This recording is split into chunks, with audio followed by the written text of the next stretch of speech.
Good evening to all of you. फिर हम आज एक जो इनकम्प्लीट चर्चा है उसको कंप्लीट करने का प्रयास किया जाएगा। आज नाउन और केस की चर्चा हो रही थी और इसमें बताया गया था आप लोगों को कि केस 4 होता है। केस का संबंध 2 पार्ट्स ऑफ स्पीच से है, नाउन से और प्रोनाउन से। तो नाउन और केस की चर्चा हो रही है। इसमें ये कहा गया था कि कोई नाउन नॉमिनेटिव केस में अगर है, अर्थात अगर वो सब्जेक्ट के रूप में किसी वाक्य में प्रयोग हो रहा है उसका, या ऑब्जेक्ट के रूप में उसका प्रयोग किया जा रहा है, या एड्रेशन के लिए वोकेटिव केस में उसका प्रयोग किया जा रहा है, तो उसके फॉर्म में कोई परिवर्तन नहीं होता है। सिर्फ पॉजेसिव केस में नाउन के फॉर्म में परिवर्तन हो सकता है, कंपल्सरी नहीं है, आवश्यक नहीं है, बट हो सकता है।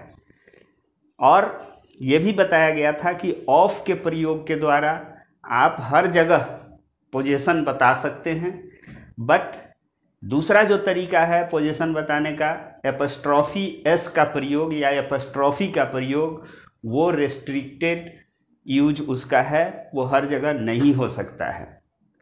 तो अभी जो चर्चा हुई है उसमें ये बताया गया था कि पॉजेसिव फॉर्म तैयार करने के लिए एपस्ट्रॉफी एस या एस का प्रयोग बेसिकली लिविंग बीइंग बताने वाले नाउन के साथ किया जाता है।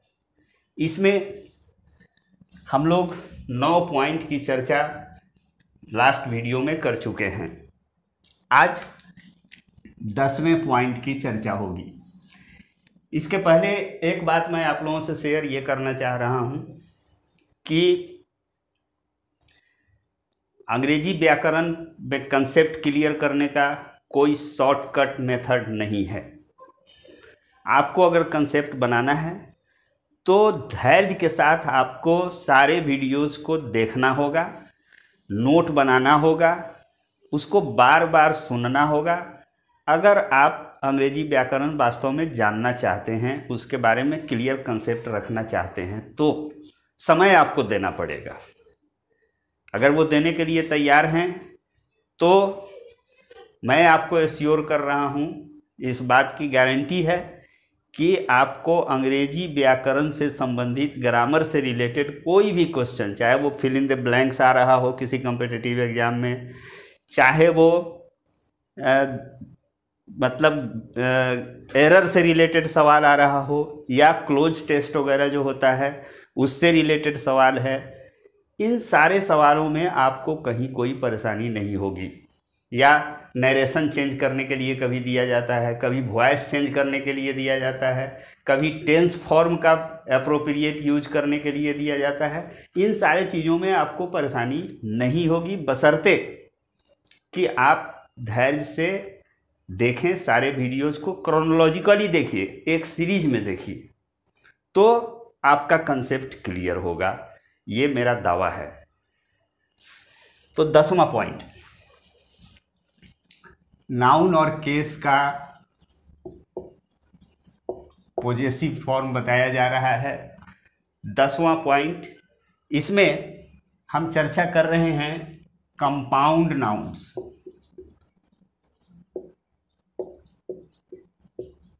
इस शब्द के बारे में अगर आपको याद हो पिछली बातें, तो ये कोई अननोन शब्द, कोई नया शब्द नहीं है। कंपाउंड नाउन की चर्चा हम लोग नाउन और नंबर में कर चुके हैं, जिसमें कहा गया था कि कंपाउंड नाउन का अगर प्लुरल फॉर्मेशन करना है, प्लुरल नंबर उसका बनाना है, तो हम उसके प्रिंसिपल पार्ट में एस या एस लगा के उसका प्लुरल फॉर्मेशन करते हैं। यहाँ हमारी चर्चा हो रही है compound nouns in context of case. Possessive case बनाने के लिए हम क्या करते हैं, तो compound nouns form their possessive form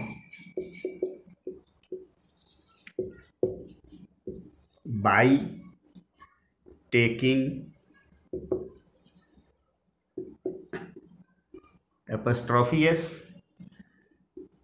at their end। ये डिफरेंस समझिए। नाउन और नंबर में कहा गया था कि जैसे फादर इन लॉ कहा गया था, फादर इन लॉ,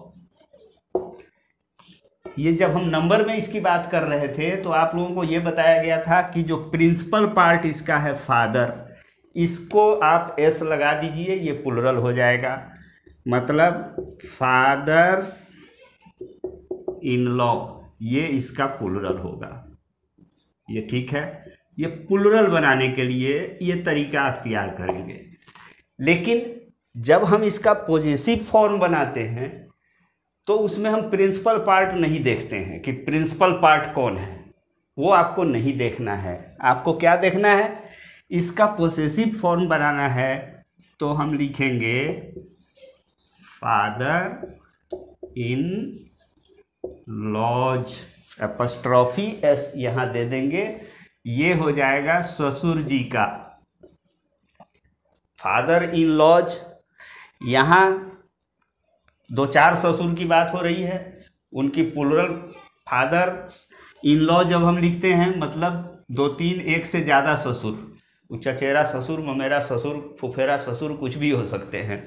तो ये हुआ, ये प्लुरल बनाने के लिए एक से ज़्यादा ससुर की बात करेंगे तो फादर्स इन लॉ लिखेंगे। लेकिन ससुर जी का, ये अगर का पोजीशन बताना है तो हम लास्ट में एपस्ट्रॉफी एस का प्रयोग करेंगे। एक और एग्जाम्पल ले लें, कमांडर इन चीफ, फिर इसका भी प्लुरल अगर होता तो हम लिखते कमांडर्स इन चीफ, वो प्लुरल हो जाता। लेकिन अगर इसका हमको पॉजेसिव फॉर्म बनाना है तो हम यहाँ एस नहीं लगाएंगे, एपस्ट्रॉफी एस का प्रयोग हम यहाँ करेंगे। This will be the possessive form of father in laws. तो ये कंपाउंड नाउन के साथ आपको देखना है। कंपाउंड नाउन में जो भी शब्द आए हुए हैं, दो या तीन शब्दों से मिलके वो बना हुआ है, उसके लास्ट पार्ट में, एंड में आपको एपस्ट्रॉफी एस का प्रयोग करना है। ये ध्यान रहना चाहिए कि आप क्या करने जा रहे हैं। Whether you are going to place s or es for formation of plural form, or whether you are going to use apostrophe s for formation of possessive case. If you are going to use ses for formation of plural form, then ses will be placed with the principal part of the compound noun. But अगर आप possessive form बनाने जा रहे हैं तो last part of the compound noun उसका plural होगा। तो ये 10 बातें जो हुई नाउन और केस की, अभी तक जो बातें हुई हैं उसमें ये कहा गया है कि जो लिविंग बीइंग को बताने वाला नाउन होता है उसके साथ ही हम एपस्ट्रॉफी एस का प्रयोग करते हैं। मतलब 11वीं बात ये होगी कि जनरली, आम तौर पर, सामान्य रूप से, generally apostrophe s is not used with a non living noun. ध्यान दीजिए, अभी तक जो कहा गया उसमें कहा गया था कि लिविंग बीइंग के साथ हम एपस्ट्रॉफी एस का प्रयोग करते हैं। जो ऐसा नाउन, ऐसा नाम जो लिविंग बीइंग को इंडिकेट करता हो उसके साथ हम एपस्ट्रॉफी एस का प्रयोग करते हैं। तो यहीं पर ये बात तय हो गई कि जो नॉन लिविंग बीइंग है, नॉन लिविंग मतलब निर्जीव, ये निर्जीव शब्द जो नाउन होंगे इनके साथ हम एपस्ट्रॉफी एस का प्रयोग सामान्य तौर पर नहीं करते हैं। जैसे this is wrong to write tables legs are broken. ये गलत है। क्या गलती हो गई है भाई? इसमें टेबल एक नाउन है, of course it is a noun, इसके साथ हमने एपस्ट्रॉफी एस का प्रयोग किया है। नाउन के साथ एपस्ट्रॉफी एस का प्रयोग होता भी है, वो भी सही है, बट यहाँ गड़बड़ी क्या हो गई है कि हमने एक ऐसे नाउन के साथ एपस्ट्रॉफी एस का प्रयोग करके पॉजिटिव फॉर्म बनाने का प्रयास किया है जो नॉन लिविंग बीइंग है, निर्जीव है। टेबल जो है वो निर्जीव है। टेबल का गोड़ी, लेग्स मतलब उसका जो टेबल का 4 ठो पैर होता है वो ब्रोकन, वो टूटा हुआ है। तो यह जो है ये सेंटेंस गलत हो गया हमारा, क्योंकि हमने नॉन लिविंग के साथ एपस्ट्रॉफी एस का प्रयोग किया है। क्या टेबल का पैर टूटेगा तो हम कैसे तोड़ेंगे उसका पैर? उस टेबल के पैर को अगर तोड़ना है तो आपको लिखना पड़ेगा the legs of the table are broken. ये हम लिखेंगे, मतलब ऑफ लगा के हम यहाँ पर इसका पोजीशन बताएंगे। और ये ऑफ आप जानते हैं, कल भी बताया गया था, पिछले वीडियो में आपको बताया गया था कि ऑफ जो है वो एंटीबायोटिक है, ये हर मर्ज की दवा है। आप ये रामबाण इलाज है, ये कहीं भी आप लगा के इसका पोजीशन बता सकते हैं, चाहे लिविंग बीइंग हो चाहे नॉन लिविंग बीइंग हो, जो भी हो। बट आप एपस्ट्रॉफी एस का प्रयोग रेस्ट्रिक्टेड टर्म्स में करेंगे और वो बेसिकली लिविंग बीइंग के साथ उसका प्रयोग किया जाता है। यहाँ पर ये जो प्रयोग किया गया है, यहाँ पर ये गलत प्रयोग किया गया है, क्योंकि यहाँ एपस्ट्रॉफी एस आया है जो एक नॉन लिविंग के लिए दिया गया है, नॉन लिविंग के साथ दिया गया है, which is not allowed generally. अब जनरली शब्द मैं कह रहा हूँ तो यहाँ एक स्पेस मैं छोड़ रहा हूँ, बट इसके बाद निश्चित तौर पर बट आएगा। अब वो बट 12वें पॉइंट में उसकी चर्चा होगी।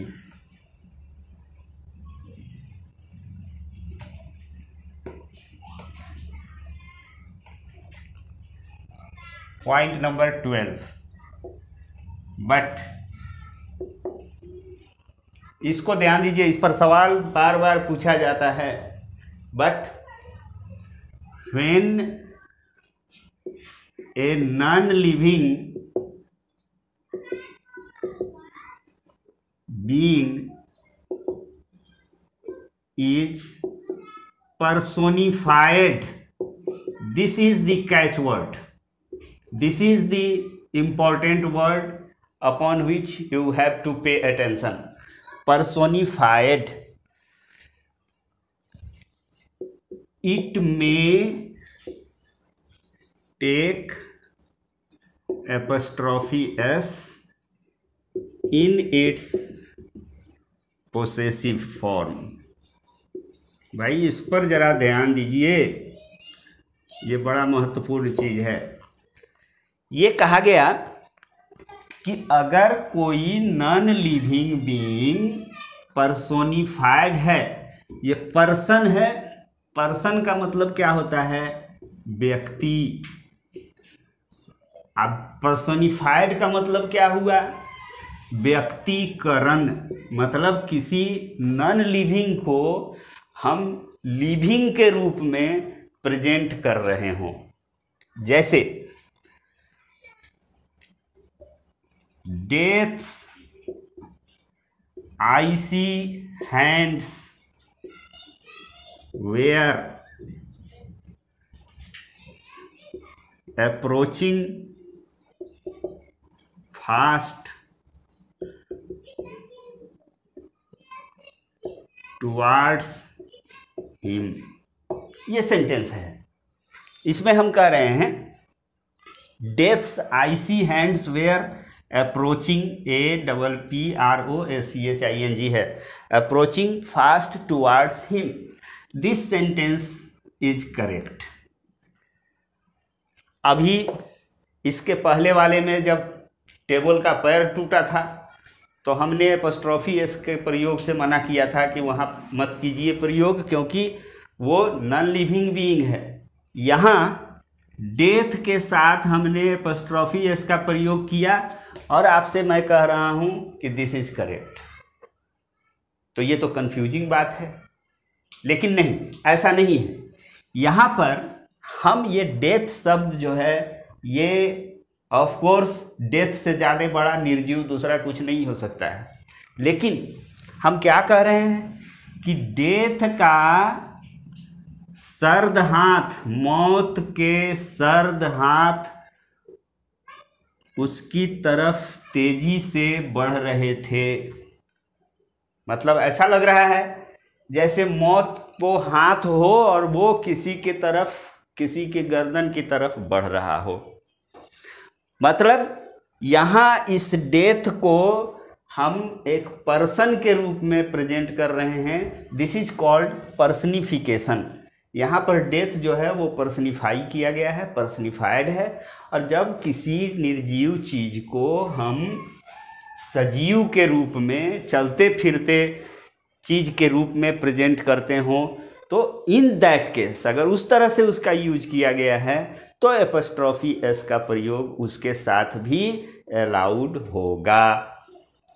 आगे 13वां पॉइंट,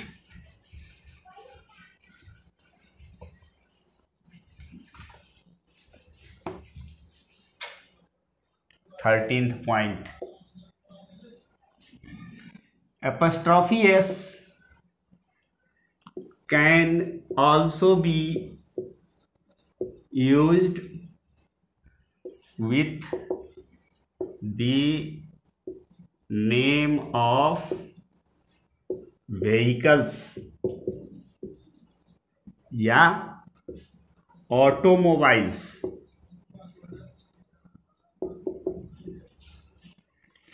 क्यों भाई? ये सवारी गाड़ी जो होती है या ऑटोमोबाइल्स जो हैं, all are non living beings. और हमने कहा कि नॉन लिविंग के साथ इसका प्रयोग नहीं किया जाता है, लेकिन इन ऑटोमोबाइल्स के साथ इसका प्रयोग किया जाएगा, अलाउड है एपस्ट्रॉफी एस का प्रयोग। क्यों? वो इसलिए कि ऑटोमोबाइल्स में मूवमेंट का एक क्वालिटी है जो लिविंग बीइंग की क्वालिटी है। लिविंग बीइंग की क्या क्वालिटी होती है? जो सजीव चीज़ होते हैं आप जानते हैं उसकी क्या क्वालिटी होती है।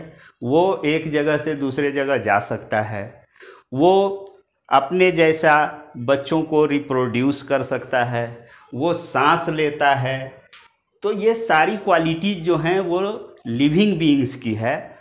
अब चूंकि ये ऑटोमोबाइल्स में भी ये क्वालिटी है कि ये, आज आप पटना में हैं, कल सुबह आपको मोतिहारी जाना है, आप अपनी कार निकाले और मोतिहारी पहुंच गए 3 घंटे के बाद।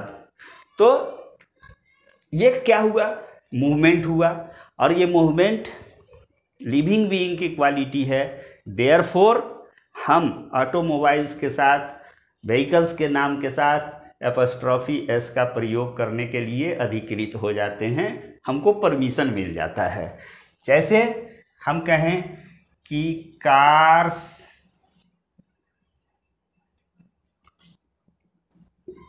टायर इज इन्फ्लेटेड, ये हम अगर यूज कर रहे हैं, कार का टायर जो है वो इन्फ्लेट हो गया है, फैल गया है, फट गया है, तो यहाँ पर जो एपस्ट्रॉफी एस का यूज किया गया है, ये चूंकि कार के साथ किया गया है, कार ऑटोमोबाइल है, व्हीकल है, जिसमें लिविंग बीइंग की तरह एक जगह से दूसरे जगह जाने का क्वालिटी होता है। Therefore this use of apostrophe s in this sentence is correct. Now 15th point,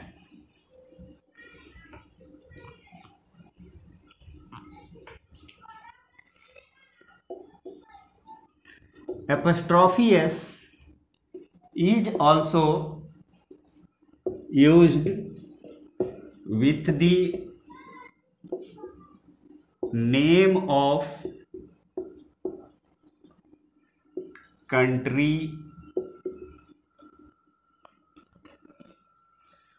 क्यों भाई?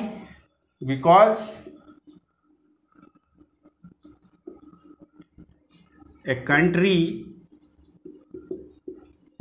is also called, इसको क्या कहा जाता है भाई? इसको कहा जाता है मदरलैंड, मातृभूमि, मातृभूमि, मदरलैंड। अब इसमें ये मदर आया हुआ है, भारत हमारी मातृभूमि है, इसकी सुरक्षा हमारी सर्वोच्च प्राथमिकता होनी चाहिए। तो माँ की बात की जा रही है। ये माँ की बात होने के कारण इसमें क्या हो गया? लिविंग बीइंग का क्वालिटी आ गया, लिविंग बीइंग का इसमें एसेंस आ गया। देयरफॉर हम लिखते हैं India's population is growing day by day. और ये सही है। ये एपस्ट्रॉफी एस का प्रयोग हम यहाँ मदरली फीलिंग होने, मदरलैंड के सेंस में हम इसको लेते हैं, तो एपस्ट्रॉफी एस का प्रयोग करते हैं इसके साथ। फिर एक बार मैं ये आपको कहना चाहूँगा कि ऑफ का प्रयोग हर जगह चलेगा। यहाँ पर भी आप लिख सकते हैं कि population of India is growing day by day, ये भी लिखना सही है। लेकिन इसमें एपस्ट्रॉफी एस का प्रयोग भी किया जा सकता है। नाउ 16th पॉइंट,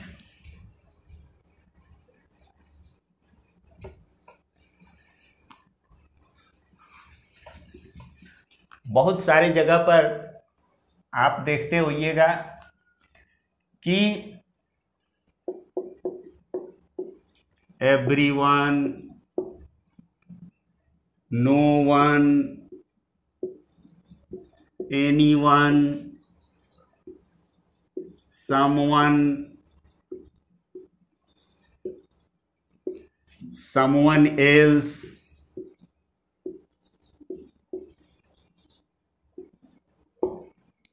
one, इस सब में एपस्ट्रॉफी एस का प्रयोग किया जाता है। कहाँ? सब में लास्ट में एस लगा दीजिए। समवंस, एवरीवंस, एनीवंस, सब में लास्ट में एल्स, एल्सेस इसको पढ़ते हैं, वंस इसको पढ़ते हैं, लास्ट में आप एस लगा दीजिए एपस्ट्रॉफी एस। ये पर्सन को इंडिकेट करता है। समवन, एवरीवन, ये क्या करता है? पर्सन को इंडिकेट करता है। और पर्सन के साथ हम एपस्ट्रॉफी एस के प्रयोग के लिए अधिकृत हैं, वो लाइसेंस हमको मिला हुआ है, हम वो काम कर सकते हैं। तो इनके साथ आप एपस्ट्रॉफी एस का प्रयोग इस ढंग से करेंगे। लास्ट वाले के साथ इसका आप यूज करेंगे। जैसे this match is anyone's match। मतलब जैसे आप कोई क्रिकेट का मैच हो रहा है, उसमें लास्ट ओवर चल रहा है और लास्ट ओवर में 11 रन बनाना है और 1 विकेट बचा हुआ है। तो वैसी स्थिति में वो मैच किधर भी जा सकता है, वो किसी भी टीम के पक्ष में जा सकता है। अगर ऐसा हमको लिखना है तो हम लिखेंगे वहाँ पर दिस मैच इज एनीवन्स, किसी का भी, आइदर ए टीम का मैच है, वो ए टीम जीत सकती है या बी टीम जीत सकती है, दोनों में से कोई भी जीत सकती है। ऐसा एक्सप्रेशन हम इस तरह के अगर एपस्ट्रॉफी एस के प्रयोग के द्वारा करना चाहते हैं तो ये हम कर सकते हैं। This is all about noun and case. ये चर्चा यहाँ पर समाप्त हो रही है। फिर से मैं एक बार कह रहा हूँ कि ध्यान से देखिए, समझिए, और अगर आप इसको समझ पा रहे हैं then you must like it, और उसको शेयर कीजिए, सब्सक्राइब कीजिए, ताकि अगला जो आपका एपिसोड है या अगला जो वीडियो है उसका नोटिफिकेशन आपके पास आ सके। तो हम लोग अब अगली चर्चा जो होगी वो बहुत महत्वपूर्ण चैप्टर है, उस पर काफ़ी कंसंट्रेट होने की आवश्यकता है। देखने में वो बहुत सिंपल लगता है, but it is very difficult to handle the questions related to that topic, and its name is articles. अगली हमारी चर्चा जो होगी वो आर्टिकल्स पर होगी, जिसके बारे में मैं नेक्स्ट वीडियो में आपसे चर्चा करूँगा। Okay, thank you, good bye.